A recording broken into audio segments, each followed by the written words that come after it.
ট্রাম্পের আল্টিমেটাম বনাম Iran Russia জোট, মধ্যপ্রাচ্যে কি শুরু হতে যাচ্ছে নতুন যুদ্ধ?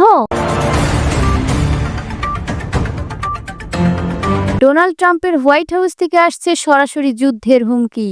অন্যদিকে ইরান আর রাশিয়া মিলে তৈরি করছে এক শক্তিশালী প্রতিরক্ষা দেয়াল। পরিস্থিতি এখন এমন এক পর্যায়ে যে কোনো মুহূর্তে মধ্যপ্রাচ্যে আগুনের শিখা জ্বলে উঠতে পারে। কেন ট্রাম্প হঠাৎ এত আক্রমণাত্মক হয়ে উঠছে এবং ইরান রাশিয়ার এই গোপন আতাত কেন যুক্তরাষ্ট্রের ঘুম হারাম করে দিয়েছে?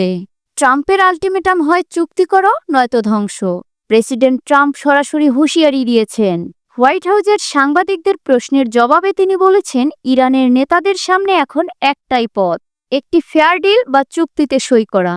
ট্রাম্পের দাবি, গত কয়েক মাসে ইরানে হাজার হাজার মানুষ মারা গেছে এবং ৮৩৭ জনকে ক্রেনে ঝুলিয়ে ফাঁসি দেওয়ার পরিকল্পনা ছিল সরকারের। ট্রাম্প বলেছেন, একজনকে ফাঁসি দিলেও আমি সাথে সাথে ইরানে বোমা মারব।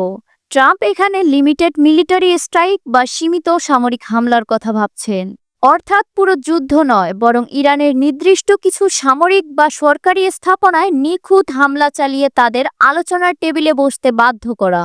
যখন ট্রাম্প হুমকি দিচ্ছেন, তখন ইরানের পররাষ্ট্রমন্ত্রী আব্বাস আরাফি ফোন করলেন রাশিয়ার পররাষ্ট্রমন্ত্রী সার্গে লেভ্রভকে। ইরানের দাবি, তারা একটি ন্যায়সঙ্গত চুক্তি চায় যা তাদের পারমাণবিক অধিকার রক্ষা করবে।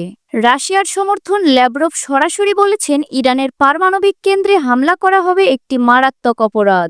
এখানে লক্ষ্য করার মতো বিষয় হলো, রাশিয়া এবং ইরান এখন কেবল রাজনৈতিক বন্ধু নয়, তারা সামরিকভাবেও একই জোট। এদিকে ওমানের মধ্যস্থতায় জেনেভায় আলোচনা চললেও দুই পক্ষই একে অপরকে বিশ্বাস করতে পারছে না। ট্রাম্প চাইছে নিজের ইমেজে একটি বড় জয়, একটি নতুন পরমাণু চুক্তি। ইরান চাইছে আমেরিকার অর্থনৈতিক নিষেধাজ্ঞা থেকে মুক্তি, কিন্তু নিজের সামরিক শক্তি না কমিয়ে। অন্যদিকে রাশিয়া চাচ্ছে মধ্যপ্রাচ্যে আমেরিকার প্রভাব কমিয়ে নিজেদের আধিপত্য বজায় রাখতে। ওয়ার্ল্ড স্ট্রিট জার্নালের রিপোর্ট অনুযায়ী, ট্রাম্প যদি সবুজ সংকেত দেয়, তবে আগামী কয়েকদিনের মধ্যেই ইরানের উপর হামলা হতে পারে। এবারের পরিস্থিতি আগের চেয়ে অনেক বেশি ভয়াবহ। ইরাকের আধা সামরিক বাহিনী একটি ভিডিও রিলিজ করেছে যা পুরো বিশ্বকে চমকে দিয়েছে। ভিডিওটি কোনো সাধারণ মরুভূমির মহড়া নয়, বরং মাটির গভীরে তৈরি এক বিশাল অস্ত্রগড়ির ঝলক। ইরাক, ইরান আর রাশিয়া, এই ত্রিমুখে যোগ আমেরিকার কপালে চিন্তার ভাঁজ ফেলে দিয়েছে।